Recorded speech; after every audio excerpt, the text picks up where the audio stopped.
So unless until you enter the ark, you will not be saved from Denai this nanga flood. now ji now ko जोङो जिसु Christ होननानै बुङो बेयाव नोङो गाखोआब्ला नोङो माब्लाबाबो बासाय जानाय नङा. So young people, because this is your youth camp, I want to address you now. Young people, those of you all who have never entered this ark, which is Jesus Christ. अनजाग्रा लाइमोनफोर बेयो नोंसोरनि थाखाय जथुमा आरो बेयाव दिनै आङो नोंसोरखौ बुंनो गोसो जादों नोंसोरो बे नावाव गाखोआब्ला Enter now. बेनो समा बे नावाव गाखोनाया. Why do you have to wait? नोङो माखौ नेबावदों? Nobody knows about tomorrow. रावबो नोंनि गाबोनखौ मिन्थिया. Our tomorrow is very uncertain. जोंनि गाबोननि दिना मिथिस' हायै दिन. And like what I told you on the first day, on Saturday I think, we talk about death. जोङो मैयानि मोनाबिलियाव थैनायनि बिसयै जोङो सोलोंदों. Our physical death is so certain. थैनाया मिथिस्लाबै रावबो बुंस'नो हाया. So therefore, बेनिखायनो you need to allow Jesus Christ to enter into your life. नोंनि जिउआव बेखायनो जिसु ख्रिस्टखौ हाबनो हो एबा जायगा हो. So that you don't have to live that spiritually dead life anymore. नोङो आरोबाव बे बुहुमाव आत्मानि थैनाय जिउखौ खांनो नांलिया. And young people, go and tell your friends. अनजाग्रा लाइमोनफोर नोंनि लोगोफोरनो खिन्थारो. Tell them. खिन्थारो बिसोरनो.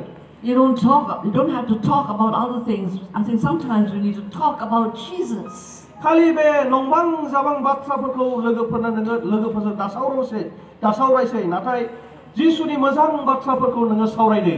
This is the breaking news. बेनो जाहैबाय गिदिर रंजानायनि मोनसे रादाब. So in the ark of Noah, there were two generations. न'आनि नावाव मोननै फिरिनि मानसिफोर दङमोन. Noah and his wife, which represents the older generation. न'आ आरो बिनि हिन्जाव सिगांनि free. And his three sons and their wives represent the young generation. आरो बिनि बिसाज्लाफोर आरो बिहामजोफ्रा सेकेन्ड फिरि, नैथि free. So the followers of Jesus are not only old people, but they're also young people too. जिसुनि सोलोंग्राफ्रा, जिसुनि उन थांग्राफ्रा बेयाव खालि लाइमोनफोरल' नङा बा बोरायफोरल' नङा गासैबो. Don't think that only old people follow Jesus. नोंसोरो दासानसे खालि बोराय बुरैफ्राल' जिसुनि उन थांनो नांगौ. Young people also can follow Jesus.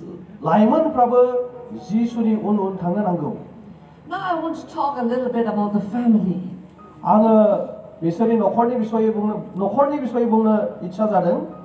We see here that Noah got his family involved in building the ark. जोङो बेयाव नुनो मोनदों इसोरा न'हानि साफ्रोमबो न'खरनि सोद्रोमाफोरखौ नाव बानायनायाव बेस्थ खालामदों. So what I feel is that parents should get their children involved in God's work. बेखायनो आङो दिनै बुंनो सानो गासैबो बिमा बिफाफोर नोंसोरनि गथ'फोरखौ लाफानानै इसोरनि रायजोखौ लुखां.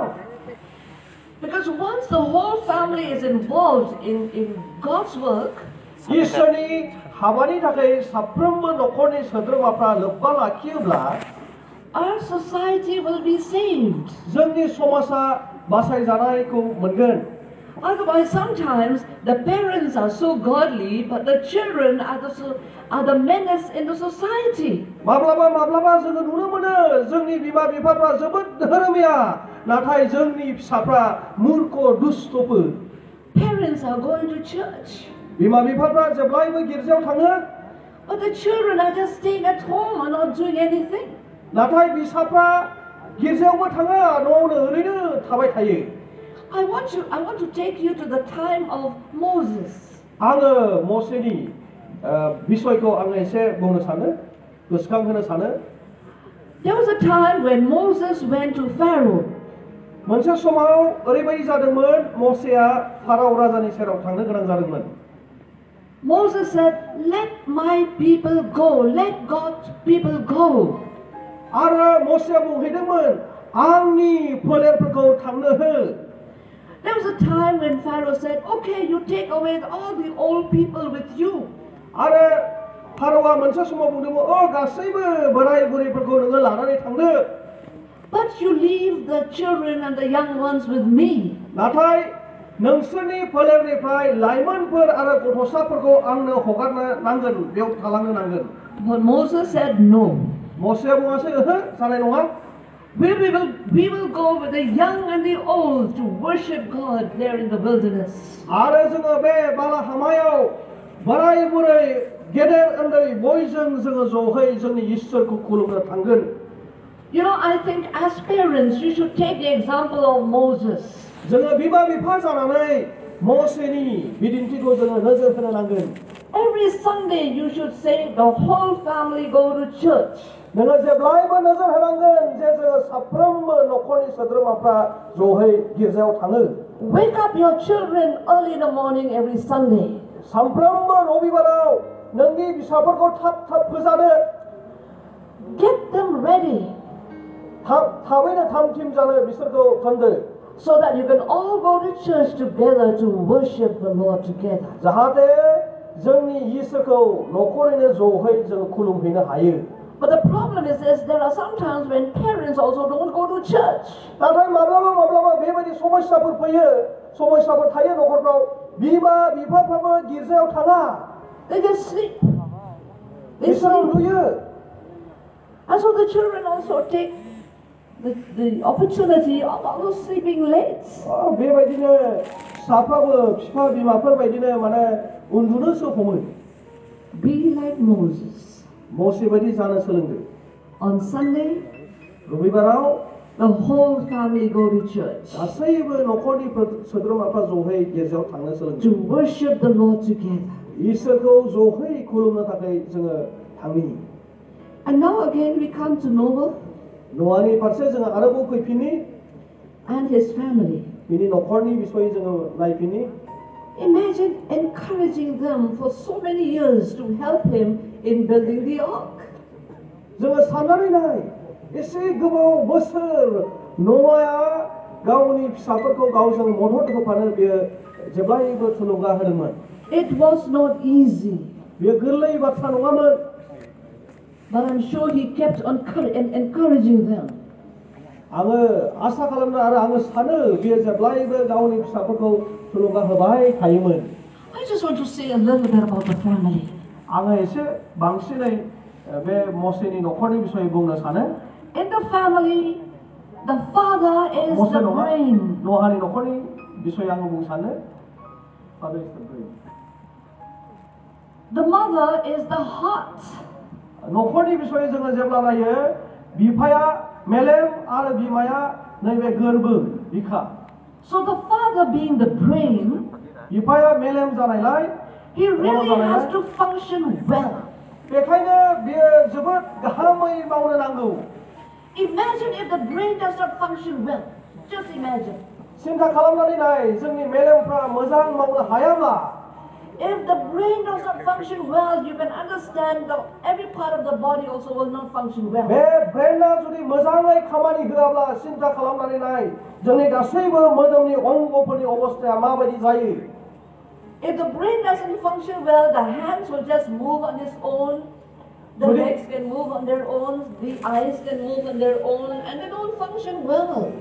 जुदि जोंनि मेलेमा मोजाङै खामानि मावाखैब्ला जोंनि आथिं आखाइ मेगनफ्रा गोसो बायदि गावबा गाव मावलाबायगोन Whom to blame? The hands, the feet? No, we blame the brain for not functioning जोङो बे जोंनि well. आथिं आखाइ मेगनफोरखौ जोङो माब्लाबाबो दुसिनाय नङा नाथाय जोंनि मेलेमखौसो जोङो दुसिगोन I think when the family doesn't function well, we have to look to the father.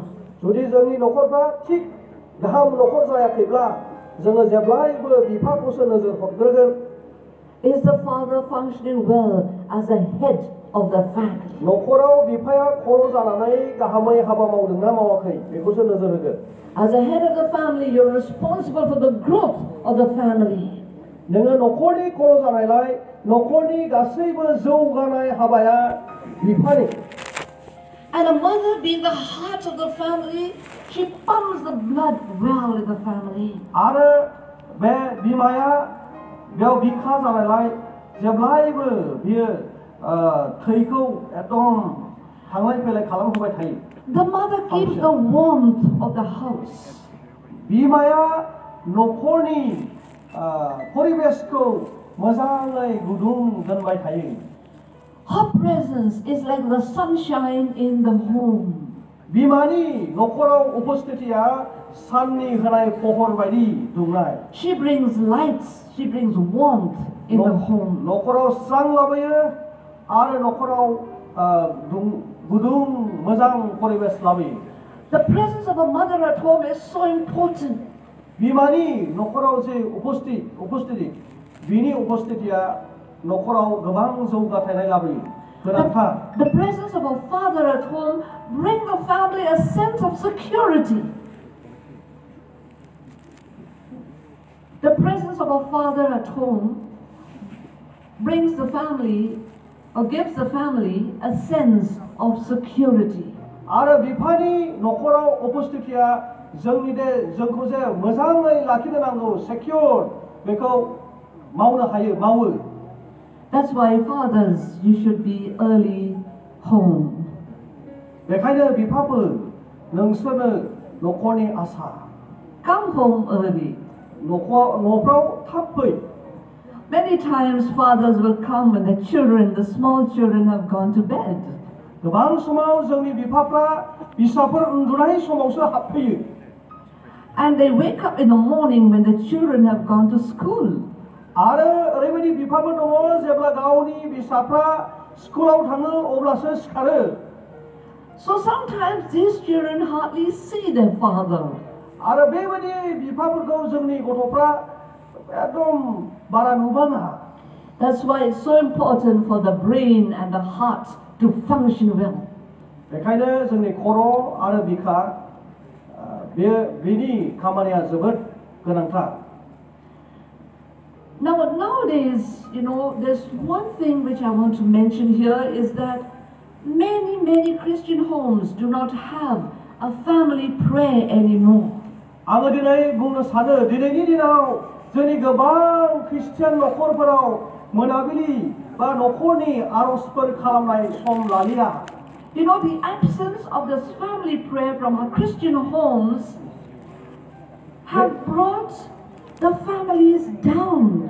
बेबायदि न'खरनि जे आर'ज खालामनाय सम बे गैयैनि थाखाय गोबां जोंनि खृष्टियान न'खरफोरखौ गाहायाव लांगासिनो दङ।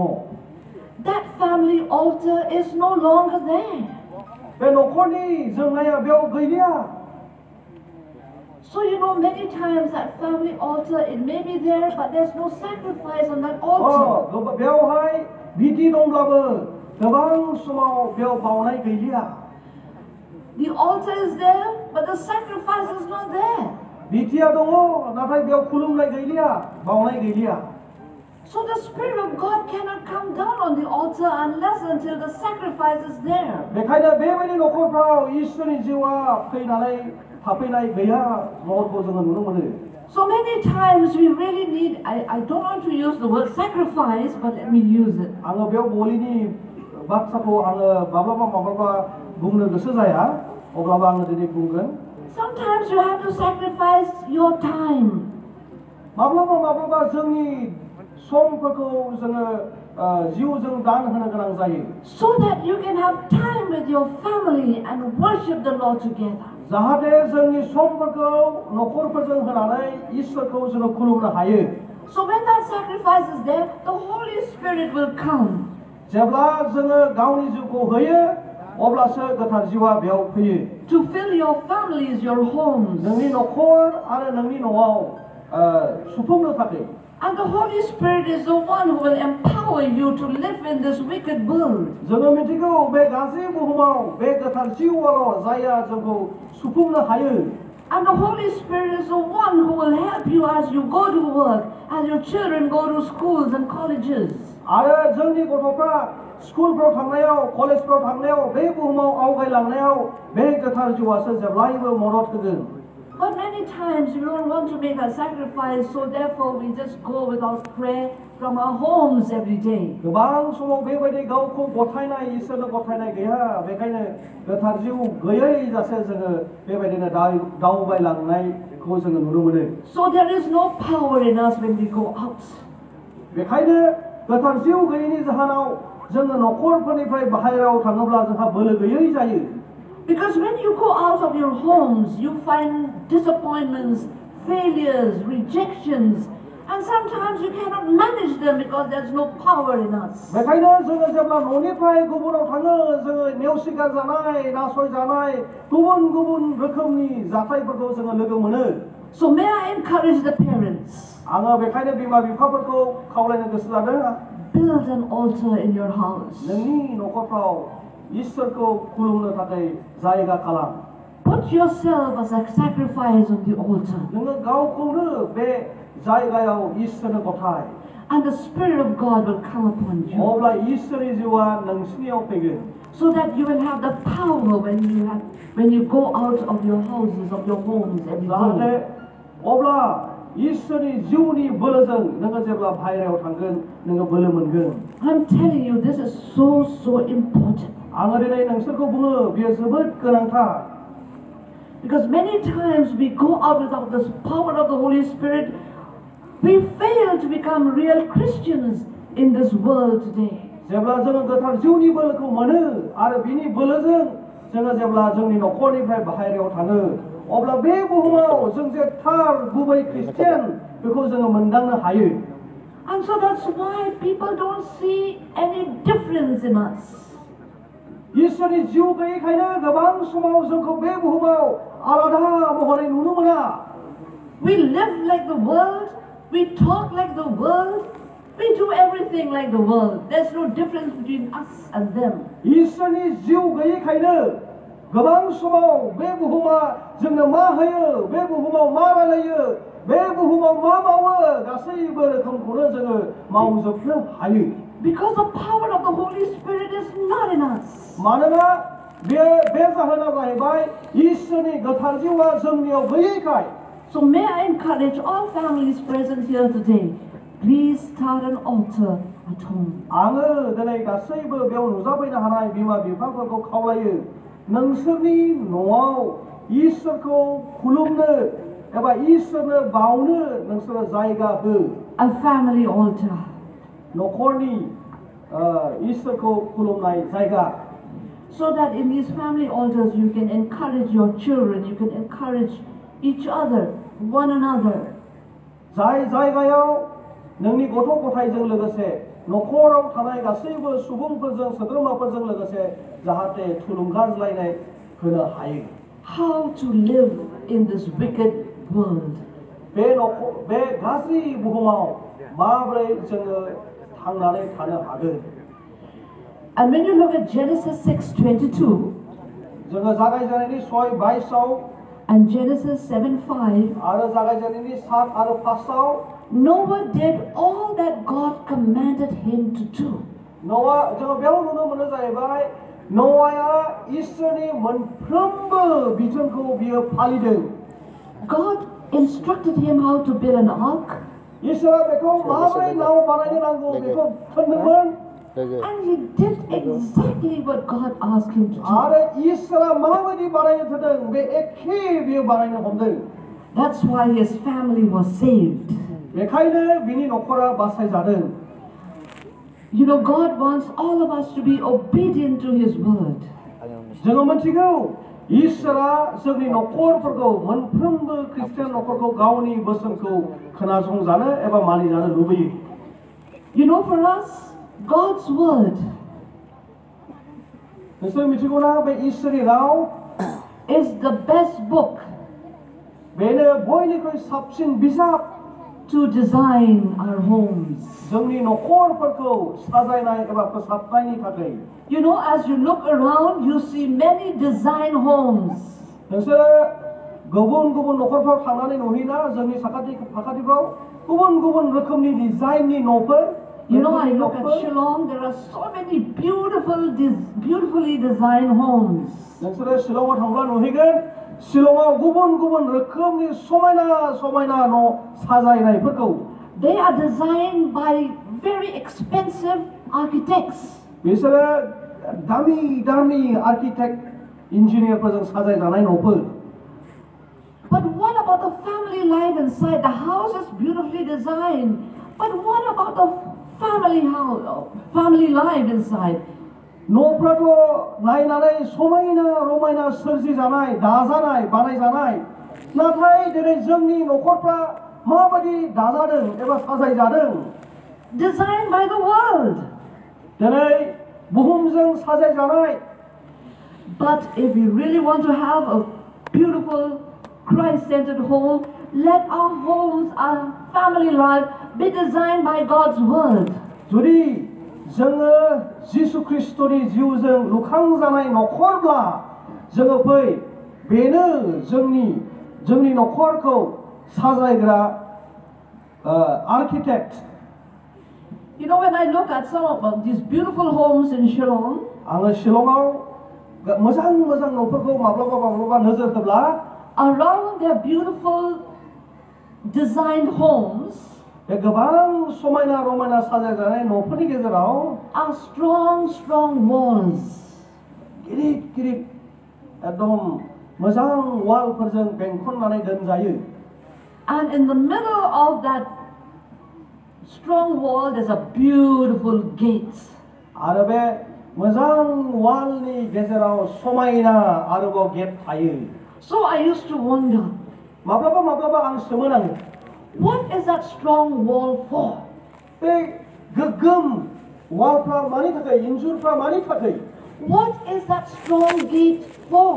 बे गोख्रों गेटआ मानि थाखाय To protect that beautifully designed house.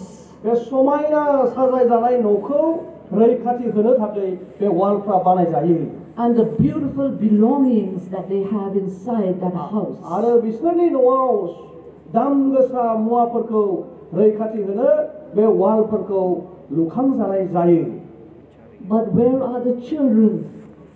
नाथाय गथ'फ्रा बहा Are they protected by those walls and that beautiful gates? आरो बे गथ'फ्रा बे समायना रमायना गेटफोर आरो वालफोरजों रैखाथि मोनदोंना Those strong walls and beautiful gates cannot protect your children.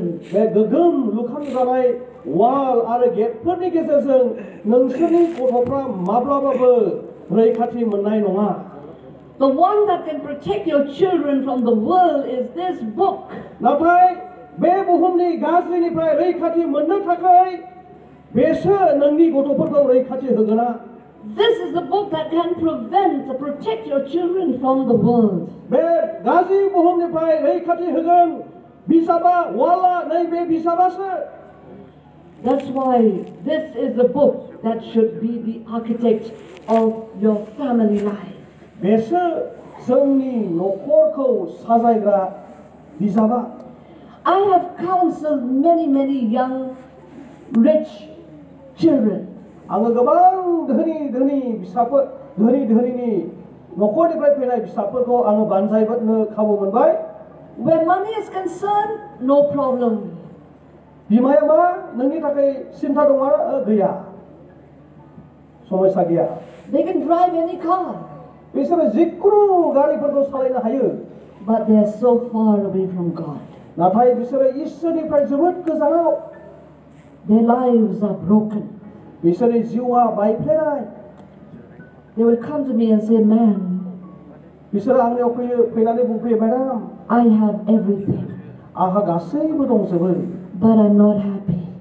नाथाय आंहा रंजानाय गैया Some of them will say, "I want to commit suicide." सोरबा बुङो आङो गावखौनो जिउ खोमानानै लानो गोसो जाबाय So I ask them, "Why don't you talk with your parents?" आङो बिसोरखौ बुङो जाहैबाय नोंनि बिमा बिफाफोरजों नोंसोरो मानो रायज्लायाखै Then they would say, "Ma'am, no, my parents will not understand me and they don't have time for me."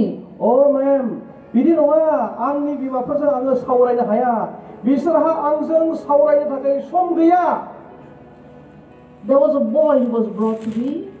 सासे सेंग्रा दंमोन गथ'सा सेंग्रा बेखौ आंनो लाबोदोंमोन आंनि सेराव The parents came along with him.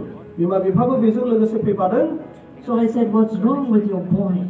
नोंनि बिसानि बुहुला मा गोरोन्थिया मा जाखो They said, "He is too addicted to the mobile." बियो मबाइल जोबोद मोजां मोनो एडिक्ट जाबाय So he has become a little abnormal in his behavior. बेखायनो बे मबाइलखौ नायै नायै बियो एसे दस्रा रोखोमनि गथ' जालांबाय. So I told the parents, please sit in my sitting room. आङो बिमा बिफाफोरखौ बुङासै नोंसोरो आंनि जिरायग्रा जायगायाव जिरायहैदो. Let me take your son to the dining room. आङो नोंनि फिसाफोरखौ आंनि ओंखाम जाग्रा जायगायाव लांनोसै. So I spoke with this boy. आरो आङो बे गथ' सेंग्राजों आङो रायलायासै. So I asked him, आरो आङो बेखौ सोङासै can you tell me about your life? नोंनि जिउनि बिसयै नोङो एसे फोरमायनो हागोन ना? So to make the story short, बे सल'खौ गुसुं खालामनो थाखाय because it was a long conversation, बेयाव आङो गोलाव रायलायदों बेजों गोबाव सम रायलायदों. the boy said, बे गथ'आ बुङासै my parents have no time for me. आंनि बिमा बिफाहा आंजों सम खाथायनो बिसोरहा सम गैया. He is only about 19 years old. बियो 19 बोसोरनि सासे जोलाव. Rich. बिराद धोनि. So I said, can you tell me a little bit about your family life? आङो आरोबाव सोंबावासै नोङो नोंनि न'खरनि माखासे बिसयै फोरमायनो हागोन ना होननानै. He said, ma'am, आरो बियो बुङासै madam my mother is a very, she's a professor in the university. आंनि बिमाया इउनिभारसिटिनि फोरोंगिरि professor. She is also the head of the department. बियो गावनि डिपार्टमेन्टनि हेड खर'. She comes home quite late. बियो एसे उन मोनानानैसो बियो न'आव फैयो. And the first thing she does when she comes home, बियो जेब्ला न'आव सफैफिनो गावनि खामानिनिफ्राय, she shouts at all the helpers. बे गासैबो जोंखौ मदद होग्राफोरखौ हज्रिखावो. She tells गाबज्रिखावो. them, why don't you do this? Why don't you do that? नोङो बिसोरखौ बुङो नोङो बेखौ मानो मावाखै बैखौ मानो मावाखै खालि बिदिल'. And after some time, माखासे समनि उनाव somebody will call her on the mobile. आरो बेनि मबाइलाव सोरबा phone हरनोसैलाय. And there she will be at her mobile for so many minutes, about 30 minutes, 45 minutes. आरो बेनि उनाव मबाइल हरजानायखाय 30 मिनिट 40 मिनिट बियो रायज्लायो. And then my father will come home. आरो आंनि बिफाया ओरैबायदि फैयो न'आव. He's a businessman. बियो सासे फालांगियारि. He comes home a little drunk. माब्लाबा एसे जौ फेनानै बियो फैयो. And so he comes, he shouts at everyone also, and then after that, he sits in front of the TV and in that drunken state. So he said, what can I do, ma'am? बियो फैनानै आंनि आफाया फेनानै फैनोसै, बयखौबो होदाव होसि खालामनोसै आरो बिनि उनाव बियो टिभियावसो जिरायनानै थाहैनोसै फेनाय अबस्थायाव. I go to my bedroom. आङो आंनि बिसिनायाव थांनोसै. And the only thing I can keep myself occupied is my mobile. आरो आंखौ बेस्थता दोननो थाखाय एकमात्र मबाइलाल' आंनि थाखाय. Who encouraged me to be addicted to my mobile? It's they. सोर आंखौ बेबायदि मबाइलनि सायाव फेहोखो? बिसोर जाहैबाय आंनि बिमा बिफा. And now they're blaming me. आरो बिसोरो दिनै आंखौसो दुसिबाय. And they're sending me to a psychiatrist. आरो बेबायदिनो जायफ्रा मेलेमनि माखासे डक्टरफोर बिसोरनावसो आंखौ थोनहरासै. So whom to blame now? दानिया सोरखौ दुसिनो जोंलाय? For them. बे गथ'नि जे मोजां मोनहाबनाय बे आखुथायखौ सोरखौ दिनै दुसिबावनो?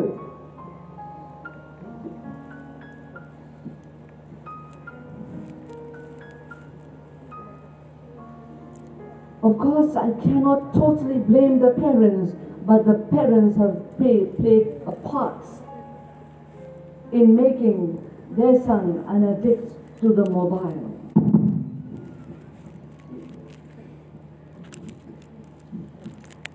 So we cannot blame only the parents, but I say the parents have played a very, very big part in making their son an addict to his mobile. आङो बे गथ'खौल' दुसिनो गोसो गैया.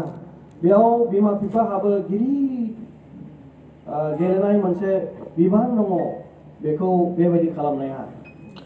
Then after I had counseled the son, I went back to the parents. आङो बेखौ बानजायखांनायनि उनाव बिमा बिफानियाव थाङासै I shared with them a little bit, आङो बिसोरजों एसे सावरायज्लायासै बे गथ'नि बिसयै and the mother started crying.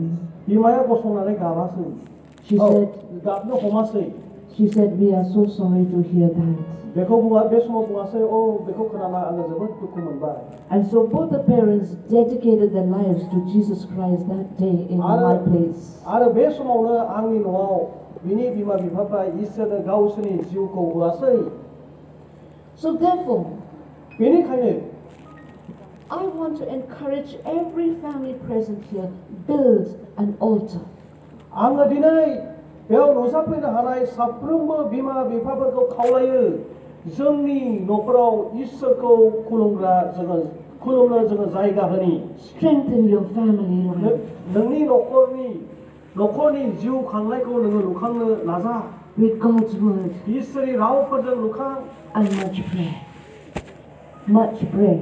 आरो बांसिनै जोङो आरज खालाम Encourage one another जोङो गावजों गाव थुलुंगाज्लाय because we are living in a world मानोना जोङो बेबायदि बुहुमाव थांनानै दङ that is flooded with all sorts of wickedness. गासै दुष्टफोरजों गाज्रिफोरजों बुंफबनाय बुहुमाव जोङो दिनै दङ Just one small thought before I end my आङो message. आंनि इसोरनि गाहाम बाथ्राखौ फोजोबनायनि सिगां मोनसे फिसा बुस्थु आंनो बुंनो गोसो जादों So you can just imagine Noah and his family inside the ark with all the animals.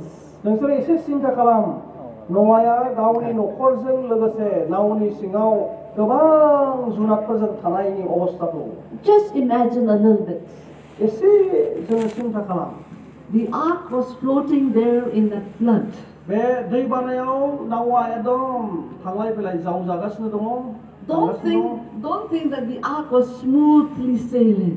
नोंसोरो दासानसे बे नावा एकदम समानै खारगासिनो दं होननानै You know the storm waters crashed against the ark.